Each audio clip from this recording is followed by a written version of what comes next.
তুমি কি কখনো ভেবে দেখেছো জাপানের শিক্ষার্থীরা কেন এত অদ্ভুত রকমের স্মার্ট? তারা এত কিছু কিভাবে মনে রাখে? তাদের ভাষা কানজি অক্ষর, বাংলা, ইংরেজি, অঙ্ক সব কিছুই এত নিখুঁতভাবে মনে রাখা কি সত্যি সম্ভব? বইয়ের পাতা উল্টাতে উল্টাতে যেন তারা সব কিছু মুখস্থ করে ফেলে, বুঝে ফেলে আর মনে রেখে দেয় বছরের পর বছর।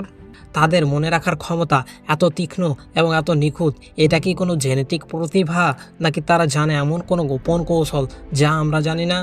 আসলে এর পেছনে আছে বিশেষ কিছু মানসিকতা, বৈজ্ঞানিক পদ্ধতি আর চর্চার শৃঙ্খলা। নেভার গিভ আপ চ্যানেলে আজকের এই ভিডিওতে তুমি জানবে সেই 5টি শক্তিশালী কৌশল যেগুলি জাপানি শিক্ষার্থীরা মেমোরি সিস্টেমকে বিশেষ সেরা গড়ে তুলেছে। আর সবথেকে বড় কথা, তুমি এই কৌশলগুলো স্কুল লাইফে হোক বা জীবনের যে কোনো কাজে ব্যবহার করতে পারো, শুধু দরকার ভিন্নভাবে ভাবা আর নিজেকে একটু গুছিয়ে তোলা। তাই চলো আজকের এই মাইন্ড চেঞ্জিং ভিডিও শুরু করা যাক। এবং শেষে একটা ইম্পর্টেন্ট বোনাস টেকনিক থাকছে, সেই টেকনিকটা শুনলে তোমার মাইন্ড চেঞ্জ হয়ে যাবে। তো 1 নাম্বার টেকনিক, অ্যাক্টিভ রিকল। তোমার সাথে কি কখনো এমন হয়েছে একটা বিষয় বারবার পড়ছো তবুও সেটা মনে থাকছে না? শুনে রেখো, শুধু বারবার পড়লে কি কিছু মনে থাকে নাকি? তুমি যে জিনিসটা মনে রাখতে চাও সেটা তোমার মস্তিষ্ক দিয়ে বারবার আইডেন্টিফাই করতে শিখো। এই কৌশলকে বলা হয় অ্যাক্টিভ রিকল, বাংলায় যাকে বলা হয় সক্রিয়ভাবে মনে রাখার কৌশল।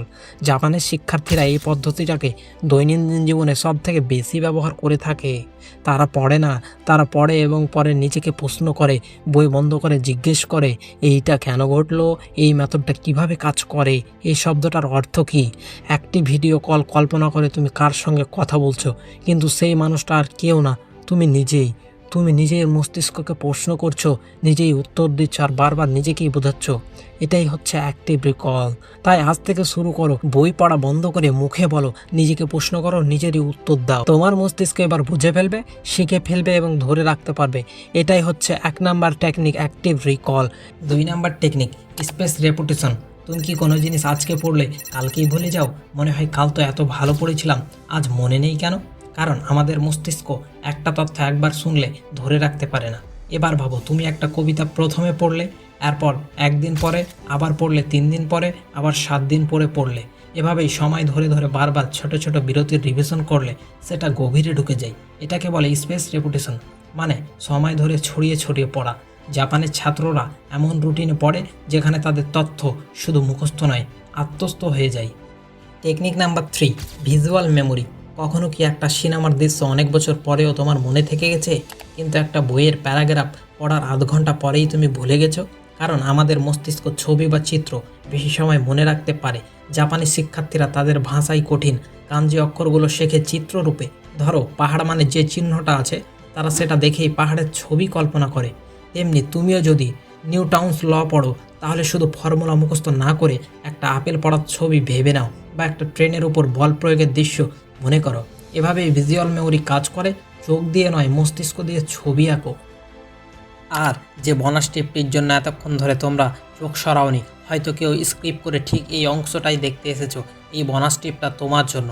ধরে নাও তুমি একটা আইসক্রিম খাচ্ছ, ঠান্ডা মিষ্টি, আর প্রথম চামচেই তোমার পুরো শরীর কাঁপিয়ে দিল। তুমি আর সেটা ভুলতে পারো না, কারণ তুমি অনুভব করেছো। ঠিক এভাবেই জাপানি স্টুডেন্টরাও পড়াশোনা করে।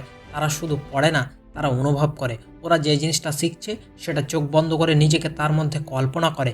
বিজ্ঞান হলে তারা নিজেকে দেখে সেই পরীক্ষাগারে, ইতিহাস হলে দেখে যুদ্ধের মাঠে, গণিত হলে চোখ বন্ধ করে অনুভব করে সংখ্যার নাচ। এই অনুভবের নামই কাঞ্জারু লার্নিং। এটি একটি টেকনিক, তাদের শেখানো শুধু মস্তিষ্কের মধ্যে নয়, হৃদয়ের মধ্যেও গেঁথে দেয়। এটাই সেই বোনাস টিপ যেটা তোমাদের পড়াশোনার পদ্ধতি বদলে দিতে পারে। এখন তোমার পালা। এই 4টা টিপের মধ্যে কোনটা তোমার সব থেকে কাজে লাগবে বলে মনে হলো, আর কোনটা আগে থেকে তুমি ফলো করো, নিচে কমেন্ট করে অবশ্যই জানাও। আর এমন ভিডিও তুমি মিস করতে চাও? অবশ্যই চাও না, তাই না?